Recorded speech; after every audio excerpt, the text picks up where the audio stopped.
Welcome back. Well, since St. Patrick's Day is tomorrow, we thought we would celebrate our friends across the pond. Yes, indeed. The Irish are known for their quick wit and sense of humor.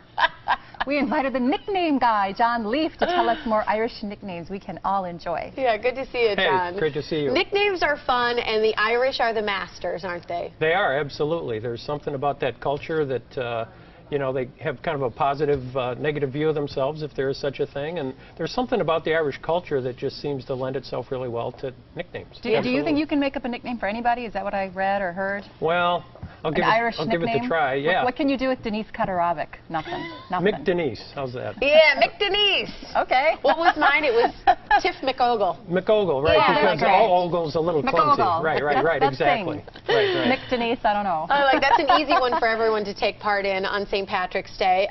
Nicknames, though, in Ireland, you know, really kind of originated there in many ways about even just nicknaming their own landmarks. I mean, one of the things that you talked about is local points of interest, including one of the fountains there, which is called Anna Livia Plurabella, is the real name. Right.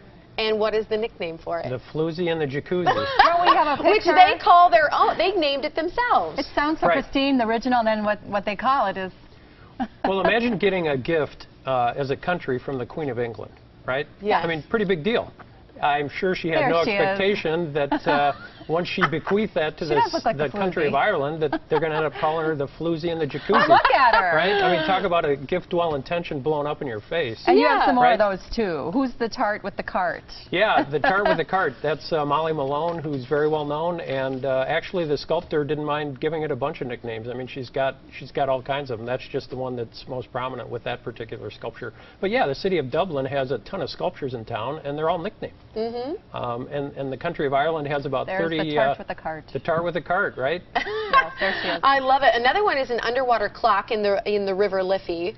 Right. And that one's called what?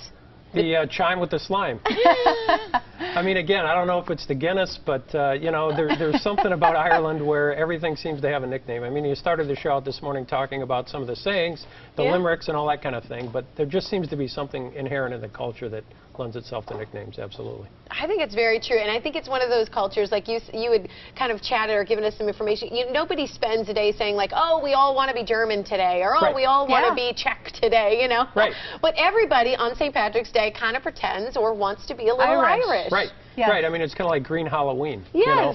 It's a sense of community with Irish Day. It's very St. true. Patrick's Day. Absolutely. Okay, this is with Irish Fest, Liam the Extra Large Leprechaun. Yes. What's the story behind video Liam? to go with this, right? Yeah. So the backstory on this is I went down to Irish Fest. Oh, we're going to listen. Here we go. I'm the only American leprechaun. That's why I'm in Ireland, which is a beautiful country. It's a small country. Leprechauns there, it's like a goldfish in a bowl. They're only going to get so big. It's a small country. But if you put a goldfish in a pond, we become koi. And I'm an American leprechaun, so big country, big leprechaun. They take their vitamins here.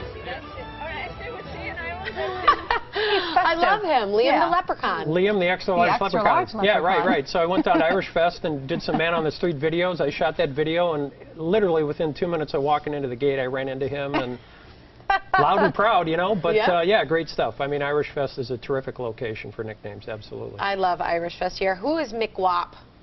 Mick Wop was another guy on the video that you know, was happy to tell me that he was half Irish and half Italian, and so I have it on camera. It was unprompted by me, but that's what he told me. So you've created an entire passion for this nickname, and especially the Irish stuff, haven't you? Yeah, absolutely. I think I also sent a picture of a teacher up at Homestead in Mequon. Yes, we have that. Okay.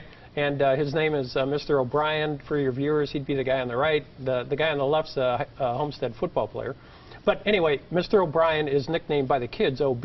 And I think he teaches history or government or that kind of thing. And if you're a kid at Homestead and you call him O'Brien, then you're not in, right? But anyway, for years, he always dresses up as a leprechaun if St. Patrick's Day occurs on a school day, and the kids love having their picture taken with OB. Oh, I bet they do. So that's what that photo refers to. I think it's great because people can come down and meet you and tell them their story about an Irish nickname because you're writing a book. You'd love to get these stories, and you'd love to hear your stories. So here's where you can tell your Irish nickname story on St. Patrick's Day from noon to 2 at the Irish Pub on North Water Street. You can meet John Leaf.